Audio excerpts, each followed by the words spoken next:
You are listening to Conversations on the Rocks, the podcast where my guest chooses the topic, and I am your host, Kristen Dokas. This week's topic revolves around Gen Z and how we're finding that while they are smarter than any other generation, one of the things that they lack are soft skills, how to communicate, critical thinking, and conflict resolution.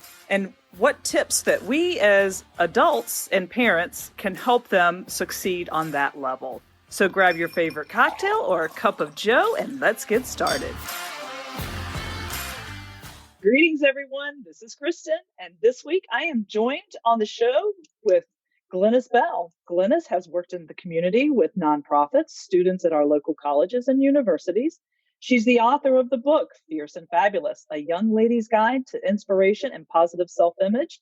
And all in all, Glynis has a passion for people. Hello. Welcome, Glynis. Hey, thank you for having me, Kristen. How are you? I am so great. Thank you. And it's been a while. To see you. It's good to see you too. It's been a while. We used to run into each other very often. And yes. As life has taken us each on a little bit of a different journey, it makes detour. me a detour, just go, we took a left fork in the road or a right fork in the road. But I'm delighted that for whatever reasons, we are back together again. I love it. I absolutely love it. Thank you so much for having me. Absolutely. Tell everybody a little bit about yourself and your background. I am a native of Hillsborough, North Carolina, which is where both my parents still live. So I'm a country girl, and I migrated to the big city of Winston-Salem in the fall of '87 to attend undergrad at Winston-Salem State University. And I liked Winston-Salem. I did an internship at the city of Winston-Salem. I was their first intern at TV 33 at the time, which is now TV 13. And I liked it here. And so it was just far enough away from home to be able to get there quickly. And so I made Winston-Salem home and raised a family here. I have two adult children, or they think they're adult children. They're one recent college graduate and then another rising senior. Are they still in your payroll? Yes. Yeah, I don't think they'll ever. Okay, I don't think they'll ever not be on payroll if you let my parents talk about us. I have decided that that's how I'm going to determine when my children are adults, is when they are off my payroll. Off the payroll. Let me know how that works. Okay. Thank you. I will. Yes. And so coming here to Winston-Salem, it was. I felt good coming here and not only going to school here, but after my internship with the city of Winston-Salem, I learned a lot about city government and the community. And it was a good place to raise children and the lifestyle. And it was just a good place. And so I'm glad that I settled here. I met tons of wonderful people. And later, after deciding what I wanted to do, which I still don't know what I want to be when I grow up, I'm just taking it day by day. I went on to UNC Greensboro to complete my master's in consumer apparel and retail studies. And so I have a passion for fashion as well, and thrifting and all those good things, creating outfits out of somebody else's discards, which is a lot of fun. We can talk about that next time. Mm-hmm. And so it is just a great opportunity to be here. I have taught at UNC Greensboro most recently in the business school, in the Bryan Business School, and with a personal development class. And I taught at Forsyth Tech, an interpersonal psychology class. And both of those topics are very near to me. They are very intertwined with millennials and personal development. And that's what we're talking about today, right? Yes. So what we're calling this episode is going to be called Why Soft Skills Should Be Essential Skills. And I'm extremely fascinated by it because you and I grew up in a time where our interpersonal skills, we had to be face-to-face, right? We had to understand how to properly speak in a business environment and how to speak in a personal environment, and that necessarily the two of them, we had to learn how to act when we were networking. We had to learn how to network. We had to learn how to interview. I know you're going to touch on this, but I know with my kids at their age, and mine are a little younger than yours, but every now and again, something will come up and they're trying to figure out how to do it on their phone. And I'm like, there comes a time when you have to do it on a computer or you have to pick up a phone. And yeah, it's just, and they just look at me like, what? I'm like, not The everything can be phone done. can still call people. It's amazing, isn't it? It is amazing. There are times when you have to pick up the phone, and I am I'm working on that with them more now because I see it as I try to start offshoring some of these duties to them that Hmm. I don't do, like making a doctor's appointment. Yes. You have to pick up a phone and call the doctor. Going to get their oil changed. Yeah, I'm forcing my kids to do that. But what do I say? You walk in there and you say, "Hi, I need to get my oil changed," and Yes. it's so common sense to you and I because we were raised that way. So I'm going to shut up now, and because this is your expertise, but I agree with you. This is something that it's one of those checklists before your kids go to college or before they move out that you go, have I taught them everything I need to know? Well, if you haven't taught them this front, then no. Exactly. And I think that you touched on something very important. Common sense just is not common anymore. The more that I see social media and the more that I look at the news and look at, we are operating amongst adults in many cases that haven't gotten this skill. So we Right? need to do some backtracking perhaps and do some catching up. And it's very scary, even though I know that technology is a huge part of our world and what we have become used to. But there's something still very, very important and personal about having the opportunity to sit down and have a conversation without having the phone and being able to type a complete sentence. I think that for every great thing technology has created, it's also created some challenges that personally I don't know how we may be able to recap some of that. But I think you said something important that we still have to interface with people. That's just not going away. And even though now we have masks and we have shields, which is becoming something that is going to be maybe a part of what we do for a long time now. But prior to that, just the opportunity to, if you and I would see each other on the street, we would stop and we would have a conversation. It wouldn't be awkward. We talk about lots of things, but those things are important in the workplace as well. And so, in teaching the classes that I have at Precise Tech as well as at UNC Greensboro, a group of industry professionals got together and said, this crop of graduates, they're brilliant, they are excellent, they are hard workers, their book skills are very, very good. And they asked, what are they missing? And it was the quote unquote soft skills. It was the common sense, the interpersonal communication, the critical thinking, professional communication. It was the problem solving, and so many things that we did learn in college and in life in our first jobs. I'm seeing that too. I find, and I'm going to speak to my oldest because she's my oldest, and conflict resolution is something Yes. that I think I need to. I've spent a fair amount of time on it, but a skill that I think it took me a lot of times to a long time to learn, and I think unfortunately it's inherent to females is not taking things personally. And Yes. so if you have a conflict in the office, and I think conflict is a very strong word for it, but if there's something you need to bring up, in this example for her, it was a scheduling issue at her job, right? And she felt that her manager was doing it intentionally and on purpose. It was a personal thing. And I'm like, no, it's business. And I like try to role play with them. Okay, here's Hmm. what you do. You go in and you say, hey, so and so, I've noticed that, and I'm wondering if, and just helping them with conflict resolution because they can't, they don't have it. Right.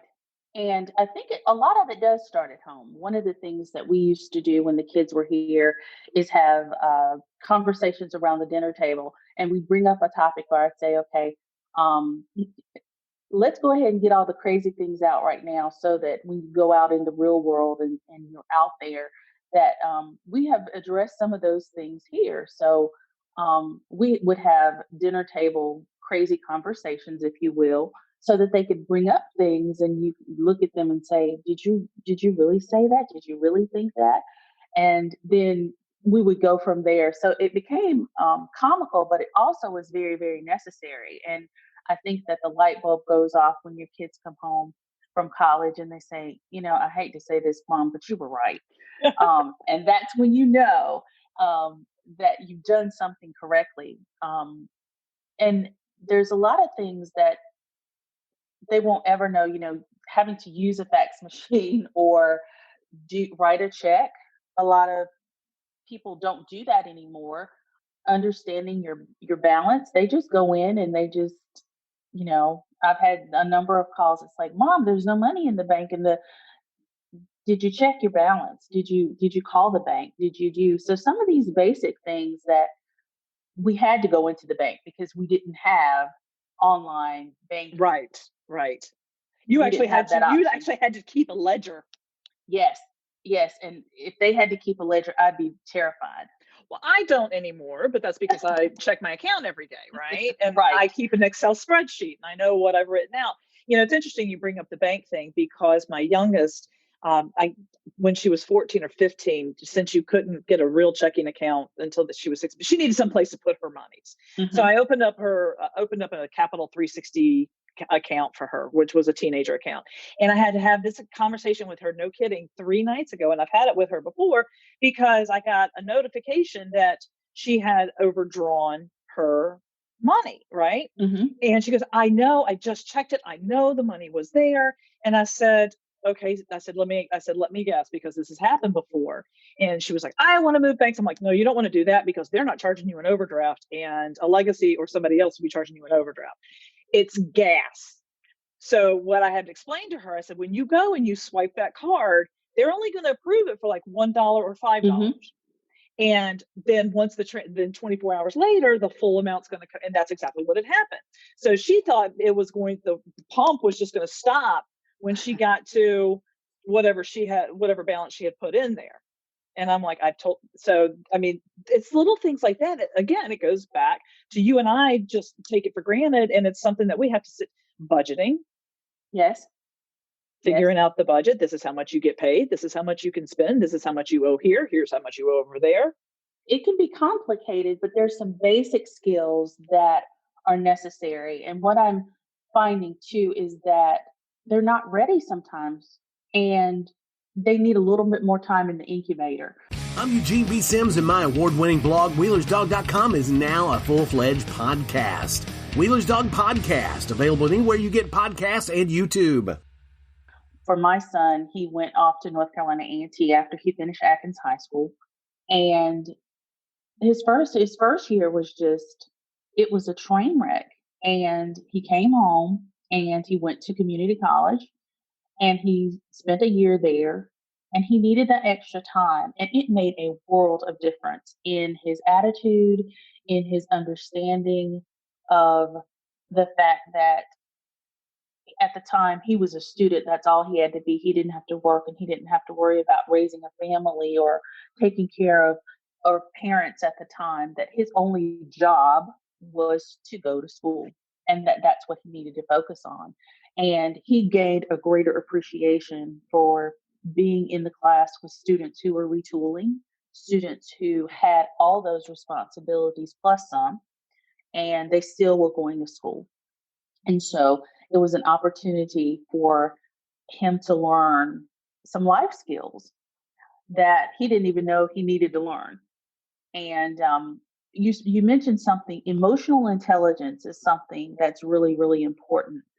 That if you're having a bad day, that you don't take that onto the job, mm-hmm. and that you have to leave it at the door and pick it up when you get off, because you have a job to do.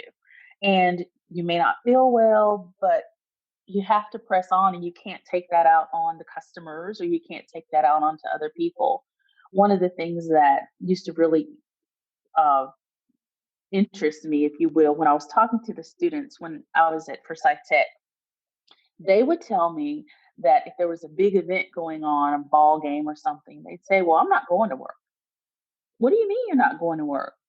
Well, I told my boss that such and such was going on, and I'm just not coming to work. And I told them 2 weeks ago, so they shouldn't look for me in 2 weeks. And I'm thinking, that's not how you do it. You have to learn how to communicate with upper management and with leadership. And that's something that is going to be prevalent for a long time if you're working not only for yourself, but in communicating with your employees, but working in a workplace. And so that was something that over and over I heard, well, if there's a game going on, then I'm not going to work. Well, what are you gonna do? So, yeah, they're going to watch the game. So that reminds me of something that I've seen now happen with all three of my kids in their jobs. I think Mm-hmm. that and we're going to talk hourly workers here Mm-hmm. because, we're talking millennials and Gen Z, Yes. that management is dropping the ball too. And here's the example I'll give you. One of my girls works at one of the grocery stores. She had been there for 2 weeks before someone actually took her and showed her where the real schedule is. Apparently they have a schedule in the front and then they've got a schedule in the back break room. Well, I think it was last week she got a text from one of the managers at like 6:30 in the morning. They're like, "Why aren't you here?" Well, on her schedule, she wasn't supposed to be in until 10:30. So what had happened is they changed the schedule in the break room. That's the real schedule, but hadn't done it, nor had they notified her that they changed the schedule. Yes. And I've seen that now in some variants of that with all three of my kids when that happens. So, there's no clear standard operating procedures, and that falls on the management part, but then who gets the blame for it? Right. And it's about teaching them tenacity and what I call professional persistence. If I need something from you, then I'm going to be professionally persistent until I'm able to get that. A lot of times I know with my kids, they'll say, well, I texted them and they didn't text me back, or I emailed them and I didn't get an email back. And I'm thinking, well, there's several other steps in there. There's calling, there's also showing up in person. And it is hard for somebody to deny you or ignore you when you're there in person and Right. you're there to ask a question, whether that's in work or in school. Having that face to face interpersonal connectivity and looking the person in the face and being able to ask your question and then see the answer. One of the hard parts right now about being working from home and working remotely, whereas we've been used to working in an office environment, is you could go down the hall and ask someone a question that would save 10 emails. Right. The connectivity and the productivity to me was better, and I missed that. And so a lot of us are saying we never thought we would say we'll be glad to go back to the office, but we'll be glad to go back to the office. Right. Where you're working with a team of people, and teamwork is very important, because one of the things that I was recently in an interview over the last 2.5 to 3 years. And in the interview, they asked me what my Myers-Briggs personality type was. And it just so happened that I had just done it with the students. And so I knew what it was. And I've taken it several times in life, and it has come back within a letter difference of each other. So it was very consistent. And we did that activity with them. And it talked about that. I was asking them, why do you think this is important? It's about learning what skill sets you have and what skill sets your teammates may have or may not have, and how you work together in that environment is very important. In understanding when someone doesn't operate and think just like you do, that you can still work with them even if they're a challenge, because you have to appreciate what they bring to the group. And that's a part of it, understanding better your skill set and how it differs from someone else, but that doesn't change the dynamic that you still have work to do. It's the personality clashes. It's going to happen, and trying to teach that lesson from when they're little, or little, high school. But I started way back, because remember, whenever we would get the teachers that the kids, I don't like that teacher, da da da. And one of the big lessons that I wish more parents would teach is, or adults would teach, is that we'll go back to the teacher example. I've heard that Mrs. Bell is so mean that I don't want to have her. My friend said that she was so mean. And I'm like, would you want Mrs. Bell to judge you based on what your previous year teacher called you? I Right. said, why don't we Right. go in there with a clean slate and see Yes. what you think of Mrs. Bell? I never once went into a principal's office to change my teachers. Never. Because I feel like every person is put into our lives for a lesson or a blessing. Yes, very much so. I think you touched on something too that's also very important is conflict resolution. When it's not taught, and reality TV doesn't make it any better, because if you're watching that, the person with the longest eyelashes or the biggest bling, and they're throwing things and they're cursing and they're doing, that is not a good example of how we should handle conflict resolution. Could you imagine that rolling out into real life? Could you And imagine if one of And it does sometimes. And it does. If you look at the news and if you look at things that happen, there's so many small incidents that I'm thinking, how bizarre, and how, if we just could have had a conversation, whether it's a traffic incident or whether it's bumping into someone, what happened to, I, I apologize, I'm sorry, I am so sorry. my bad. Right. Right. Versus taking it personal, which we talked about that earlier. You don't take it personally. Everything is not about you. Everybody is dealing with something. So be kind to people, because you just don't know what they may be dealing with. One of the activities that I've done with the classes, and it's one of my favorite activities, it's called the sticky note activity. And so I take a small sticky note, a medium size, and then I found some really big ones. And I ask the students to go around and to take one, and I don't tell them why. And so it's interesting watching them decide which size they're going to take. And so I asked them later, I said, what did you think this activity? They said, well, if you were giving us a test, then I was going to take the answers and I was going to take it on the big sheet so I could take all of it. So their answers as to why they chose the size that they chose was interesting. So the assignment was, according to the size of the sticky note that you picked, write a problem that you're having in your life that matches that size. And when you do, take it and put it on the board. And then I say, I want everybody to come and pick a problem off the board, but you can't pick your own problem. And I say, read it. And would you keep your problem, or would you put it back in the pile? And a lot of times, most of them said, I'll just keep my own problem, because the other things that are, crucial to other people are not affecting me. And it ranged in size from not getting enough sleep or to being hungry to having to give my brother Narcan because he overdosed. And so we went the range from small problems to big problems.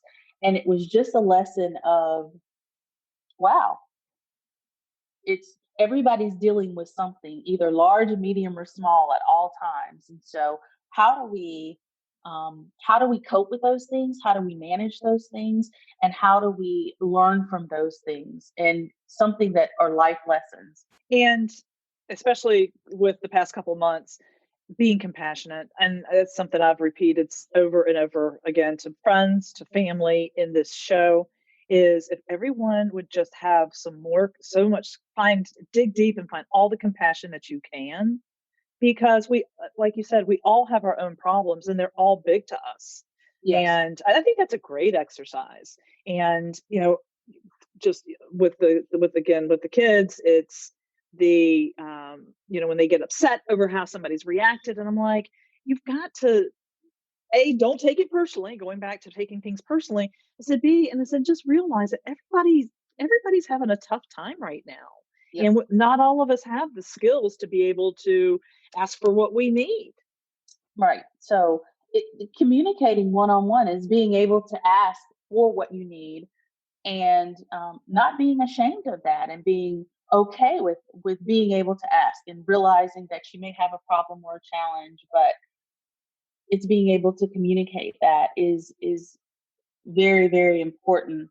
I think that they have lots of potential. I think our millennials um, and this group have lots and lots of potential. I know that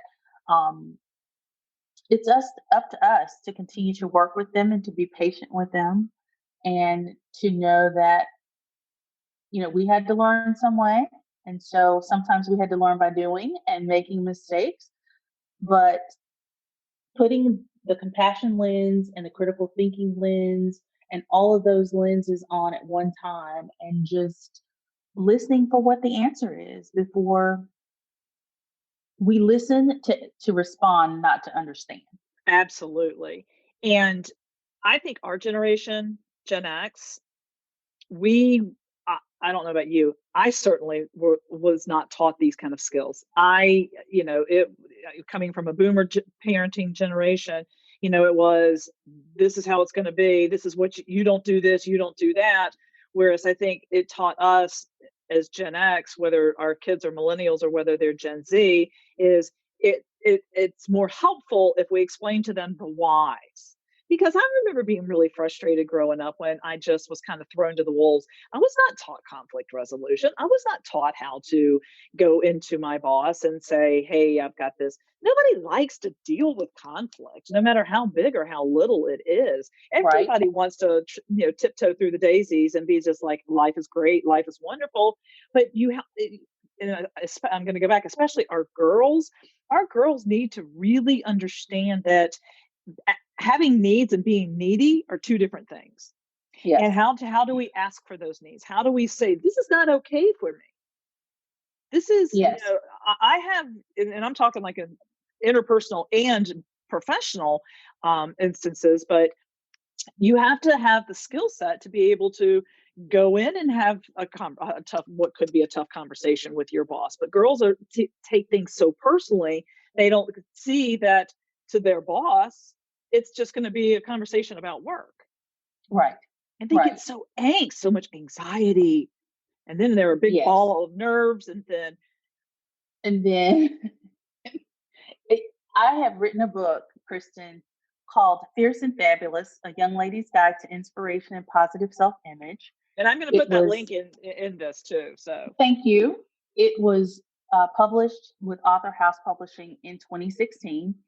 And my why for writing the book was what you just said. It is for teens, tweens, and young adult ladies, about accepting who they are and about setting a standard for what they will expect and what they will receive. They attract what they project.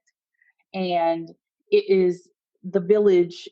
I had a village of parents and grandparents and Miss Jones at the church and the neighbors next door and the church mothers to help me become the lady that I am. But today we have lots of fractured families and we don't have that village. And it's up to us as professionals and as mothers and as caregivers and as friends to be able to take off the hat of professional sometimes and love on our young ladies and our young men and let them know that they are important and that they are loved and that we need them to make great choices so that they can be great like they were born to be. And so the book just talks about putting their best foot forward, and we're going to make mistakes, but to correct that and be the very best that they can be and embrace the journey. Because it is a journey. And who they are at 18, 21, 25 is definitely not the person that they're going to be when they're 40. At least I hope We hope not. No. Because if they are, they've completely wasted their time. We've missed the mark somewhere. Big time. Because I know the person I am now, at my age is definitely not even the same person remotely that I was 5 years ago or 10 years ago. And that's or because even 2 months ago with what's going on. That's exactly Yes. right. Yes. That's exactly right. So We've got a few more minutes left, and are there any closing things that you'd like to address and hit on? I appreciate you starting these conversations. I think that they are needed. I think that they are important. And I think it takes us back to our interpersonal skills of being able to have a conversation about topics that may not get discussed as often, and bringing them to light, and hopefully this will mushroom or will kudzu and will create other opportunities for us to continue these conversations, not only in our own circles but um, with our community people. I think it's very important for us to continue to share these things. So thank you for having the insight to want to have conversations on the rocks. I love it. Thank you. It's a great, as I said, everybody's got a story, and everybody has, expertise and compassion and good things to share. And we need a lot of that right now. I think it's perfect timing. We really, really need people understanding and how to communicate, because it's a train wreck right now. Yes. And I'm talking about the people. I'm not even talking about what everything else going on. It's just one glance at Facebook and you just go and just shut that clamshell on your laptop Yes. and just walk away and just go, Yep. wow. And if we ever thought that just a normal election year was bad, I'm about ready to go. Can we just have plain election year? I've seen people say 2020, never mind, just stop the car, I'll get out and walk. That's exactly right. Because it is just, but I know things will get better, and we've got to push to get to the other side, and it's going to take all of us collectively to do that. Yeah, I think we'd get there faster if everybody got along and played by the rules. Nobody likes playing by the rules, but sometimes we need to. We do need to play by the rules. So you're very right. So hopefully we'll get there intact. I hope so. All right, Glynis, thank you so much for coming on and sharing such great tips and insight. And I always love talking to you. So let's definitely do this again soon. I would love to. Thank you. All right, take care.